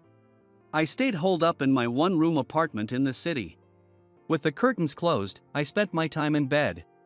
I didn't want to think about anything. I was exhausted. You can't do anything on your own." Those words were like a thorn stuck in my side, refusing to come out. Was I really that powerless? My father passed away in an accident when I was a child. My mother raised me alone, working at a sewing factory. She was very skilled and could create clothes just by thinking about them. "Look, Jason. I made this for you. Try it on." She always made clothes for me, wearing the same ones herself. I often thought, this kind of clothes would suit her. And these shoes would go well with that dress. I loved drawing, so even as a kid, I sketched these ideas in my notebook. I wanted to see my mom happy. So one day, I secretly designed some clothes for her and tried to make them myself. I was in elementary school, so of course, I didn't have any sewing skills. The result was something unwearable. But I had used fabric from around the house, so I couldn't hide it. I handed the ragged clothes to her, saying, "Mom, here." "Did you make this, Jason?" she asked, looking incredulous. "Yeah. You're always wearing the same clothes. But I couldn't make it as well as you do." She gently placed her hand on my head and said, "Thank you, Jason. This is a treasure to me. I'm really, really happy. I'll cherish it forever." She smiled with tears in her eyes. "But you can't wear something so ragged. It's okay. With a little fix, it'll be just fine." "Jason, shall we work on it together?" she invited, and I nodded silently. From that day on, I drew designs, made clothes, and got more and more absorbed in the world of fashion. My mom always smiled and helped me whenever I got stuck, teaching me what to do. "Jason, you're so good at drawing and quick to learn sewing. Maybe you'll become a fashion designer someday." She said this when I was in middle school. "I just want to make clothes that make you happy." I wanted to see my mom's happy face. That was my only focus. My mother passed away from an illness while I was attending fashion school. It was terminal cancer. In her hospital room, bathed in bright sunlight, she said her final words. "Jason, you've grown up to be such a thoughtful and kind person. It must have been hard with just me raising you. But you know, I was really happy. I had so much fun. You'll be fine. You'll make wonderful clothes that will make everyone happy. I'm looking forward to seeing the clothes you create out in the world, so please let me know when that happens. I'll be waiting." Since she passed, I've tried to believe in her words and endure various things in my own way. But in reality, how have things turned out? I haven't been able to report anything to her. I feel so pathetic and embarrassed that I haven't even been able to visit her grave for years. As I was reminiscing about my mother, my feet started moving on their own. About 2 hours by train from my apartment, I returned to my hometown. This town, rich in nature, has been gradually developed, and the old apartment where I lived with my mother is no longer there. Its location, surrounded by both mountains and the sea, has become popular, and it's crowded with people and cars on weekends. On weekdays, there aren't as many tourists, and locals go about their daily lives. I'm glad it's a weekday. Thinking that, I headed straight for the seaside. It was a clear day, and the sound of the waves was calm. Feeling the pleasantness, I gazed at the sea from the breakwater. The sparkling surface of the water seemed to cleanse my previously darkened heart. When I was in middle school, I often sat on this breakwater near our shabby apartment, thinking about clothing designs. The sound of the waves somehow made the work go smoothly. "Are you drawing again?" Someone peeked over my shoulder. "Hey, cut it out." I was embarrassed to have my designs seen and tried to hide them, but she was quick and snatched my sketchbook in no time. It was my childhood friend, Lisa. She was bright and fast on her feet. We attended the same school through elementary and middle school. In middle school, she joined the track team and won competitions with her speed. Her tan skin showed how hard she was practicing. "Wow, this is amazing. How can you draw such incredible pictures? I'm really jealous because I can't draw at all. It's not that great." I was secretly pleased with her compliment. There you go, being modest again. Have a bit more confidence. I wish I could draw like that. If you practice, you'll get better. Nope, drawing is the one thing I'm hopeless at. I do have a knack for imagining good designs in my head, though. I wish you could draw the clothes I imagine. I'll draw them for you. Really? Okay, let's see, the top should be, what's the word for it? Lisa, you should probably study a bit more about things other than track. Hey! You just made fun of me. You totally did. You jerk. She tickled my side vigorously. I always lose my composure around her. She makes me realize how cheerful I can be. That's how Lisa is, someone who brightens the surroundings just by being there. But really, Jason, your designs are amazing. They really sparkle. What do you mean? Well, it's like, if these clothes existed in the world, it would be so wonderful. It makes me excited. Like you really thought about the person who would wear them. She had a sharp intuition about things like this. I want to make clothes for my mom. Your mom? Yeah. I totally get it. Your mom would look amazing in these clothes. She's really beautiful. Lisa always had a way of lifting people up. Even if you compliment me, it won't get you anything. What? No, I mean, your mom is so beautiful that anything would look good on her. You little. Looks like I'd better run. I wonder how Lisa is doing. Lisa went to a top-notch track school, so she left our hometown. We were close. We exchanged contact info and talked on the phone about our days when we first started school. But as I got busier with preparations for fashion school, and Lisa stopped reaching out, we drifted apart. I wonder if she's still running. Sitting on the breakwater, I thought about these things absent-mindedly. Knowing Lisa, she's probably still energetic somewhere. Jason? I heard a familiar voice call my name. It couldn't be. She couldn't be here. But that voice was unmistakable. Wow. Jason. No way. What a surprise. How have you been? Turning around, I saw a woman in a pink short sleeve and shorts running outfit, with long black hair and a ponytail. But her voice, mannerisms, and carefree smile were just as they were back then. No doubt about it, it was Lisa. I saw someone sitting on the breakwater and thought, no way, but it's you, Jason. You haven't changed a bit. I couldn't believe I was seeing her. It was such an unexpected surprise. Not only seeing her but also seeing how much she'd grown. It's been a while. Jason, you really haven't changed at all. Is that all you have to say after all this time? I didn't recognize you at first. Really? Have I changed that much? Yeah. You got older. Hey. This banter felt so comfortable. Jason, what are you doing here? Do you live around here? How's your mom? A chill ran through my heart. Mom passed away. It was while I was attending fashion school. Oh. I see. I'm sorry to hear that. But wait, you went to fashion school? Are you a designer now? Are you working in apparel? Reluctantly, I explained. I got fired. What? You got fired? Why? What happened? Where do I even start? No, nothing like that. I just wasn't good at the job. But what kind of job? Sales for an apparel company. Sales? Jason doing sales? That's impossible. You, who's so bad at talking, doing sales? Don't laugh so much. My words came out harsher than I intended. Sorry. I just couldn't imagine you doing sales. So, have you stopped designing? Yeah. I see. That's a shame. Lisa thought for a moment, then said, Hey, could you help me out with something? What's up? Lisa looked a bit embarrassed. Actually, I run an apparel shop. How many more surprises are in store for me? What?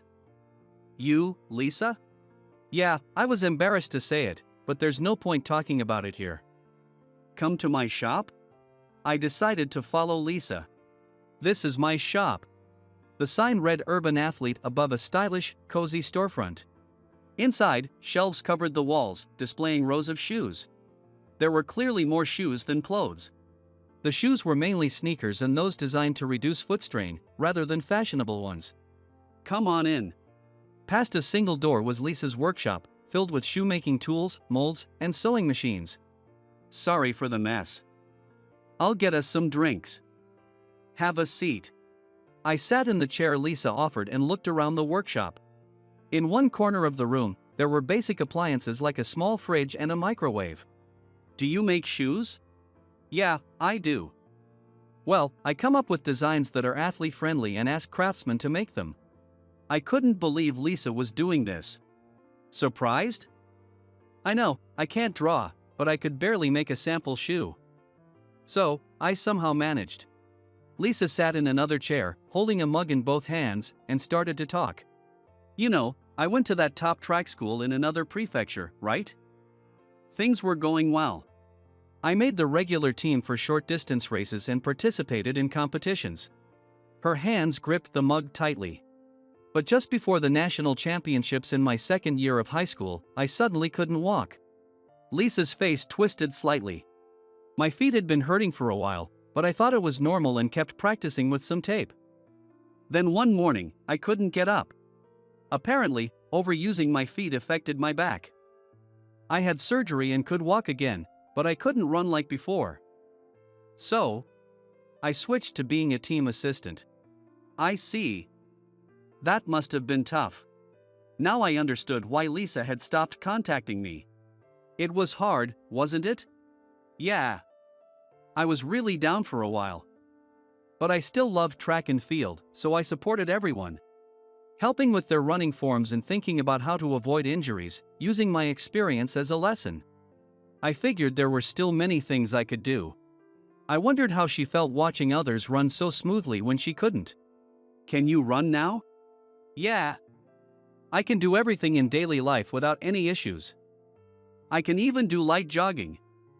At one point, I didn't know what would happen. But I'm glad I can run again. You're strong, Lisa. Not really. I cried a lot. But I love running, so I wanted to keep doing it in some form. That's amazing, really. Oh, stop, you're embarrassing me. Alright. So, I thought, if I focus on reducing foot strain, I can wear stylish shoes like pumps. But shoes that reduce strain are usually really ugly. You want to wear stylish shoes on dates, right? Lisa, can you even go on dates? Hey! You're mocking me. I do have some demand. Okay. You're not convinced, huh? Anyway, I thought of making stylish shoes that athletes can wear. But since I can't draw, I barely managed to make samples, which is not cost-effective or time-efficient. So, Jason, can you draw shoe designs for me? I prefer clothes. Come on. Shoes and clothes are kind of the same to draw, right? I need you to sketch the shoes I imagine. Even though I said I preferred clothes, I wasn't entirely opposed to the idea. After entering the shop and seeing the displayed shoes, I had a good idea of what kind of shoes Lisa wanted to make and the style she aimed for. I already had various images and ideas in my head about how to improve and make them more stylish. Sure. Really? That's awesome. But if I'm doing it seriously. Don't take it lightly. I should be saying that. Don't back out halfway. Alright, first, give me your foot. What?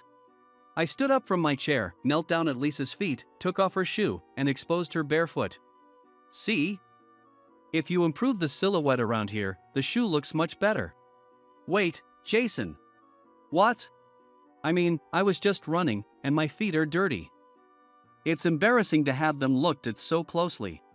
I glanced again at what was before me. A pair of well-toned, slightly muscular legs extended from her shorts. She must have trained hard, resulting in these legs that were neither too thin nor too thick, but just right. They were really beautiful. I was taken aback.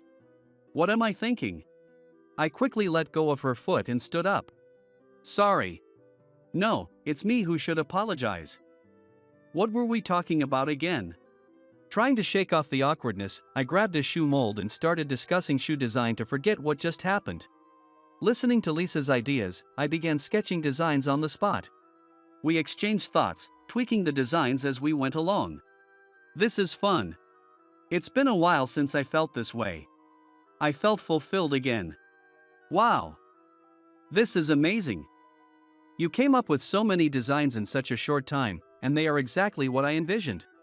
Lisa's eyes sparkled. I'm glad I could help. I couldn't believe I was feeling this way again. Then I noticed the clothes in the shop. What about those clothes? Oh, those. I thought they were nice, so I decided to stock them. We have stylish shoes, but also running shoes and sneakers. And they sometimes don't go well with regular clothes. So, I thought it would be nice to have outfits that go well with them. But coordinating them is tough. How about I make them? I spoke before I could think. What? I'll design the clothes to go with your shoes. What? Are you selling something? Idiot. It'd be a waste not to. You have so many great shoe ideas. I'll create the clothes to match them. Really? That's amazing. Yeah, leave it to me. Wow. This is incredible. And so, we started working together on both shoes and clothes. We completely changed the shop layout, added more mannequins, and coordinated the displays with both shoes and outfits. On weekends, the number of tourists visiting the shop increased noticeably. The stylish yet comfortable shoes gained popularity, and soon athletes began talking about our shop on social media. Photos of our products spread online, and our unique clothing designs also became popular, leading to a flood of orders from our previously stagnant online store. Before we knew it, our sales hit record highs, and the shop became quite well known. I moved out of my city apartment and into a slightly larger 1 LDK apartment in my hometown. My new home became my sewing workshop, filled with fabric scraps. I brought my old bed from the apartment, managing to keep a space to sleep. Lisa's shop sales were doing well. I could make clothes again. It had been so long since I felt this happy. Just then, the intercom buzzed. I opened the door to find Lisa looking excited. Jason. What's up? You're so fidgety this morning. Come on in. I invited Lisa into my place. We often visited each other's homes to brainstorm design ideas. Lisa sat down in the living room chair. She seemed to be holding something. I handed her an iced coffee and asked, "What's that?" She replied, "Guess what? We got an invitation." An invitation? Yeah, to a reception party hosted by Valora. I felt my fingers go numb. Isn't it amazing? Our shop has grown so much that we received an invitation from Valora.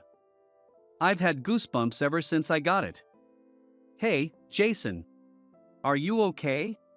I had never told Lisa where I used to work. I used to work at Valora. What? You did sales at Valora?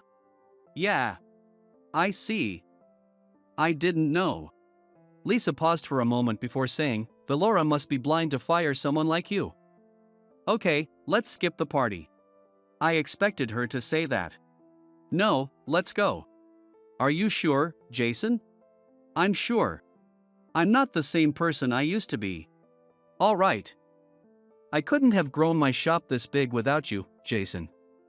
It wouldn't feel right to go to the party without you. If you're okay with it, please come with me. Okay. I decided to attend Valora's party with Lisa 2 weeks later. The party was in the evening, so after working in the shop, I went home to change into a suit and then returned to the workshop. We closed the shop for the day. While Lisa was still getting ready, I tidied up the store. Hey, Lisa, are you ready? Hold on, the zipper is stuck. Get ready quickly, the taxi's on its way. Valora, if it's a party, Emily will probably be there too. I hope nothing happens at the venue. I heard the workshop door open. Sorry to keep you waiting. Is the zipper? Lisa stepped out in an off-shoulder dress with a deep slit, in a nude pink color. She wore simple beige open-toe pumps. Her long black hair was styled into a beautiful updo. Usually without makeup, her face now looked even more stunning. How do I look? Is it okay? I was so captivated I couldn't speak. Hey, do I look weird? Tell me. No, you look beautiful. Don't be so blunt. You're embarrassing me. Well, if I try, I can look this good. Did I leave you speechless? All right, the taxi's here. Let's go. We got into the taxi and headed to the venue for Valora's party. The party was held in the banquet hall of a renowned luxury hotel. Everywhere I looked, there were famous fashion designers. "Hey, Jason, it's a buffet." "The food looks amazing," Lisa said. She didn't seem to recognize any of the people around her, and she was simply excited about the party. I was more nervous than she was. Lisa's carefree attitude helped me relax a bit.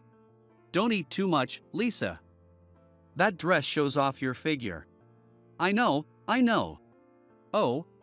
A familiar, unpleasant voice reached my ears. Well, look who it is. "How have you been?" It was Emily. "Long time no see. Why so formal?" "Enjoy the party." Emily glanced at Lisa standing next to me and asked, "And who might this be?" I whispered to Lisa, "This is Emily, the president's daughter at Valora." "Oh, I'm Lisa, the owner of Urban Athlete. Thank you for inviting us tonight." Lisa responded nervously and bowed. "Oh, you're the one. I looked into your shop. I heard you used to be an athlete." "Yes, I was a sprinter." "I see. So, this is your first time at an event like this. No wonder you're nervous. And that dress must be quite the adjustment for you. It looks nice, though it's quite the transformation." "Oh, Lisa's face turned red. "Well, Jason, see you around." With that, Emily walked away. "Hey, what was that all about?" She was so rude. "What's your relationship with the president's daughter?" Lisa whispered angrily. "That's just how she is. And there's nothing between us." "I don't know why she always bothers me," I said, trying to calm her down. "Rich people can be so stuck up." "Let's go eat a ton, Jason." So, we enjoyed the food at the party for a while. "Jason, I'm stuffed. I ate so much. You really are something else." While we were eating, the room was filled with notable people networking. It felt like a world far removed from ours, so we didn't try to force any interactions. We stood at the edge of the venue, observing the entire party. "Jason, my feet hurt." She had worn uncomfortable shoes for the occasion. "I told you not to wear pumps." "Here, sit down." "Thanks. I'll get us some drinks." "What would you like?" Oolong tea." "Got it." I left Lisa and headed to the drinks counter. I grabbed 2 oolong teas and was just a few steps away from reaching Lisa when Emily stepped in front of me. "Jason, are you enjoying the party?" Emily blocked my way. "Yes. Thank you." We were close enough for Lisa to see us, and if we spoke too loudly, she might hear us. Lisa was busy with her phone and hadn't noticed the situation yet. I wanted to get away and back to Lisa as soon as possible. "Great. Hey, Jason, why don't you come back to Valora? My dad's here tonight, and I can ask him directly if you'd like." I can't believe she has the nerve to say that. "No, thank you. I appreciate the offer." "Oh, don't be so modest. I mean, you must hate working in such a small-town workshop. I want you to spread your wings in a bigger company." She's deliberately speaking loudly. Lisa looked up from her phone and noticed us. She heard. "If you stay there, you'll ruin yourself. So, come back to me." "I refuse." My voice rose involuntarily. The room went silent. "How dare you embarrass me like this? Do you know what this means? You'll never survive in this industry. You can't do anything on your own. Stop it." Lisa stood up to Emily. "Jason is not incapable. Thanks to him, my shop has grown. Without him, I wouldn't be here today." "Shut up." Emily shoved Lisa hard. "No." Heard a ripping sound as Lisa fell to the floor. Her dress tore at the slit. Oh my gosh, how ridiculous. That's what you get for wearing something you're not used to. Why don't you change back into your sportswear? With that, Emily walked away. I took off my suit jacket and wrapped it around Lisa's waist, helping her up. We left the hall and headed to a private room. "Lisa, I'm so sorry. I've dragged you into this mess." "What are you talking about?" This isn't your fault, Jason. It's that awful president's daughter. She's got the worst personality. She was trying to sound cheerful, but her trembling voice betrayed her. She must have been really scared. Lisa, I'm sorry for scaring you. Let's just go home.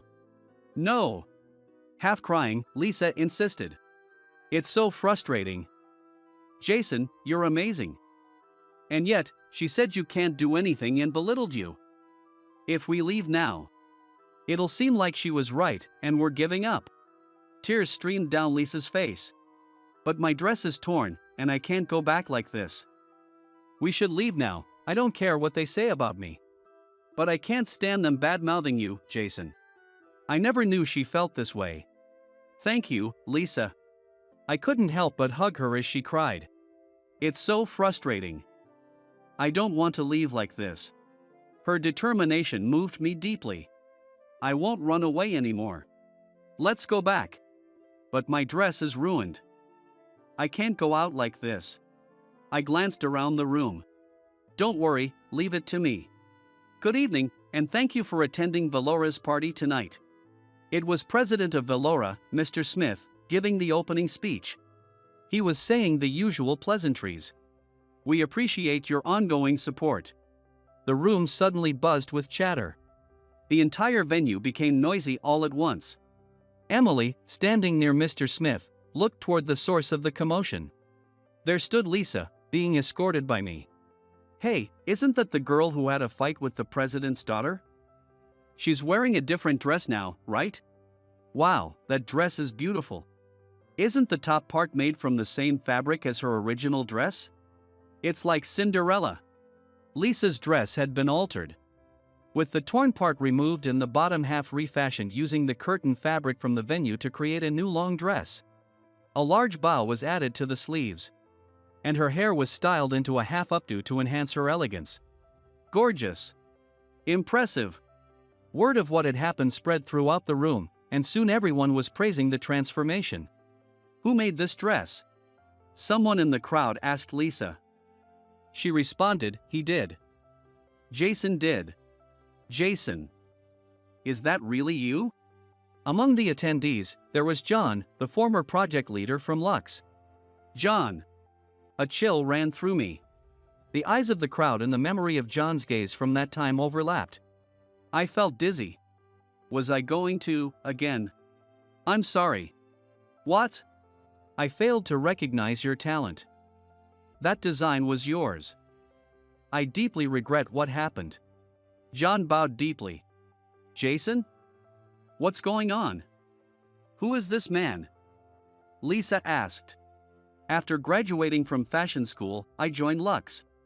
My designs were quickly recognized, and I got involved in a project that aimed to create clothes for Paris Fashion Week. Within the company, they called me a genius. I was thrilled. Having my designs acknowledged was the ultimate compliment for a designer. Mom, wait for me. Soon, I'll be making clothes for Paris Fashion Week. I'm thinking about which designs to use. When my clothes make it to Paris, I'll come and tell you all about it. I used to say this at my mother's grave. Then one day, the incident happened. Bang! On John's desk lay another design that was identical to mine. But the names on the designs were mine and my senior colleague Steve's. Did you really steal someone else's work? What? Someone saw you taking his drawings. I had no idea what he was talking about. I didn't steal anything. These were my drawings, ones I had created myself. How could I have taken them from myself? What's going on? I couldn't process everything fast enough. Don't just stand there, say something. The project leader's voice echoed through the office. Multiple people saw you sneaking around with his drawings. I felt the blood drain from my face. That's not true. It's not true. I wanted to speak, but no words came out. Multiple people saw me? How? Why are you silent? Say something. I could hear the frustration in John's voice. This isn't true. I didn't plagiarize. These are my designs. I wanted to say that, but my mouth wouldn't move. John sighed with a mix of anger and disappointment. So, you've been lying all along. I'm not lying. I thought hard about these designs since I was a child, revising them countless times until they were perfect. They're treasures I created with my mother, discussing how to make them more beautiful. But I couldn't get the words out. A designer who can't make clothes on their own. You're useless. Don't show your face here again. I was betrayed. After joining the company, I quickly rose through the ranks and was involved in creating clothes for Paris Fashion Week. A project everyone aspired to. But not everyone praised my success, and some were envious. The Paris Fashion Week project was also operated by several teams. Within these teams, roles were divided based on expertise, such as design, sewing, and other specialties. I had a feeling that Steve, a senior 5 years older than me from another team, didn't think highly of me. But I didn't let it bother me. My team was kind and genuinely appreciated my designs, always discussing how to make them better. Then came the rumor that I had stolen Steve's design. In reality, it was a scheme by Steve's team to frame me. Even as John interrogated me, I started to realize this. But in that moment, my mind went blank and I couldn't say anything, making me look like the plagiarist. As a result, I was fired from Lux, hit rock bottom, cut off all contact with people, and wandered aimlessly for years. I only ventured out to the nearby park. I would just stare at my sketchbook, unable to design anything new. I used to love designing. Now I was branded a plagiarist for life. Then, one day, Emily approached me in the park, asking if I wanted to make clothes again.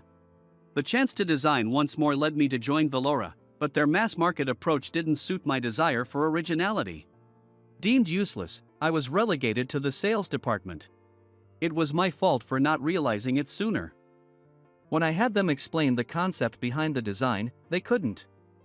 Under pressure. They admitted to framing you. I tried to contact you, but you had disappeared. I'm truly sorry. Please, John, don't apologize. It's in the past. I should have spoken up. Misunderstandings piled up. I'm sorry. I bowed my head to John. I finally said it. I finally said I wasn't a plagiarist. John lifted his head and announced to the room, he was once the youngest designer at Lux, hailed as a genius. I have the utmost respect for his work. Lux? The top-tier brand? You worked there? Of course he can create great designs. Bravo! The room erupted in applause. Jason. Lisa looked confused, trying to grasp the situation. I'm sorry for the surprise. I'll explain everything later. Bravo! A loud voice boomed through the microphone. It was President of Valora, Mr. Smith. Wonderful! Not only did you fix the dress, but also you created something new and made it even better. Simply fantastic. I hear you used to be with us. How about we bring you back with better conditions? Dad, stop it. I've seen his designs, and they don't fit our company's concept. I know better designers who would be a better fit. I'll introduce them to you next time. Emily spoke clearly into the microphone, making sure everyone could hear. Oh, I see. All right. Jason, you're always welcome at our company. Not a chance. I thought to myself, but I only bowed slightly in response. And so, this unprecedented party came to a close. Please design for our company too. Would you consider working with us? I never imagined a day like this would come when my skills were in such high demand. I'm glad. All my efforts weren't in vain. Thank you. I felt my eyes well up with tears. Finally, as people began to leave, Lisa and I returned to the private room.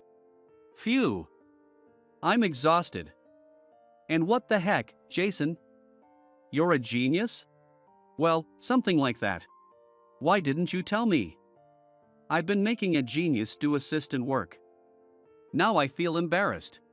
It's all right. You gave me a reason to keep going. I'm really grateful. Thank you.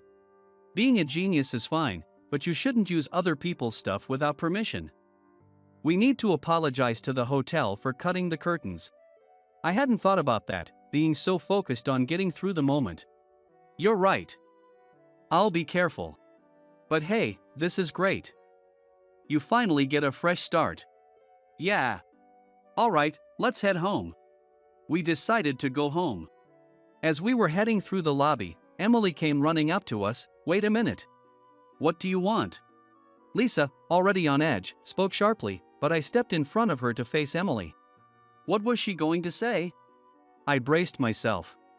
I'm sorry. Emily's first words were unexpected. I want to explain. Emily looked directly at me. When I was in high school, my mom was kicked out by my dad. He had a new mistress and wanted to be with her. I loved my mom so much. She took great care of me, and we shared a love for fashion. I wanted to leave with her, but she didn't let me. She thought I'd have a better life with Dad. I cried and begged, but she didn't let me go with her. After she left, my life felt so dark. I felt like I could die at any moment. Tears welled up in Emily's eyes. But then, I saw you in the park on my way back from school. You looked so sad, and at first, I thought you were homeless. But every day, you were looking at a sketchbook. I was curious about what was in it. Emily continued, looking a bit guilty. One day, you tore a page from your sketchbook and threw it in the trash. I picked it up because I wanted to see what was on it. It was a beautiful drawing of a dress. I was so moved that someone could draw such beautiful clothes. Emily's expression remained serious. She didn't seem to be lying. From that day, I had a goal. I wanted to take over my dad's company and make beautiful clothes. I thought if I became the top, my mom might come back. That's why I wanted you so much. I wanted to use your designs to make my company bigger. I could sense the strong resolve in Emily's words. Your name was on the drawing, so I tried desperately to find out about you. That's when I heard that you had risen to the youngest designer at Lux, only to leave after being caught up in a plagiarism scandal. Emily clenched her fists. I knew you didn't plagiarize. As I dug deeper, I realized you were set up. But I still wanted you at my company. I wanted you to make clothes with me, so I stayed silent. I'm sorry. Emily bowed deeply. When you didn't do well in the design department at Valora, you were about to be fired. I asked my dad to transfer you to sales.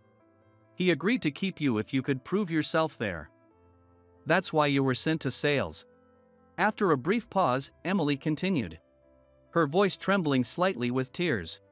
But maybe it would have been better for you to leave. I made you stay out of my selfishness, and you had to endure so much. I'm really sorry. Emily kept her head bowed, unable to look up. Please raise your head. I didn't know you had thought so much about me. I'm sorry for treating you coldly. Emily looked up, shaking her head. Her face streaked with tears. I'm really, really sorry. Emily pulled something out of her jacket pocket. This is for you. I think it's important. I was stunned. It was the design drawing I had thrown away in the park when I was at my lowest. It was the original design for that project, one I had created with my mother. Later, I regretted discarding it and went back to the park's trash can, but it was already gone. Thank you for keeping it safe. I bowed my head in gratitude. Emily, looking somewhat relieved, said, finally, I said everything I needed to. Now I can start fresh. Keep making great clothes. She extended her hand. Yes. I shook her hand firmly. All right, the villain is leaving. The girl behind you scares me to death. Lisa was glaring daggers at Emily. Goodbye. With that, Emily left with a clear conscience. A year has passed since then. Mom, I've finally started making my own clothes. Sorry it took so long to tell you. I visited my mother's grave for the first time in years. I could finally report my progress to her. You've done well. It felt like my mother was saying that to me. I launched my own brand. It's called Rebirth, meaning to be rebirth. Lisa's shop continued to thrive as well. I had become somewhat famous in the apparel industry, and thanks to media coverage. Even people outside the industry recognized me from time to time. After the cemetery visit, I headed to Lisa's workshop. I'm back. Jason. Help me over here. Lisa's demanding nature was still going strong. If anything, it might have gotten worse. Yes, Your Highness. Stop calling me that, it's embarrassing. Remember how they called you Cinderella? That's not my character at all. You escorted me so confidently into that hall. Well, your feet were hurting, right? If you had tripped there, it would have been a disaster. Yeah, that's true. Alright, as long as you're satisfied, princess. Well then, I should thank you properly for escorting me. Thank me? Lisa started edging closer to me. My back was already against the wall, leaving me nowhere to retreat. What are you doing? I'm thanking you. Thanking me? Yes, a thank you. Wait, what? Lisa wrapped her arms around my waist. Is this really happening? But before I could think any further. Wait. Stop it. No, I can't take it. She started tickling me vigorously with her hands around my waist. Come on. Stop messing around. What? Were you expecting something else? You idiot. Wait, you. Looks like I'd better run. I never thought I would have days where I could laugh like this. No matter how deep the darkness or how low you fall, if you don't lose sight of yourself, eventually light will shine through.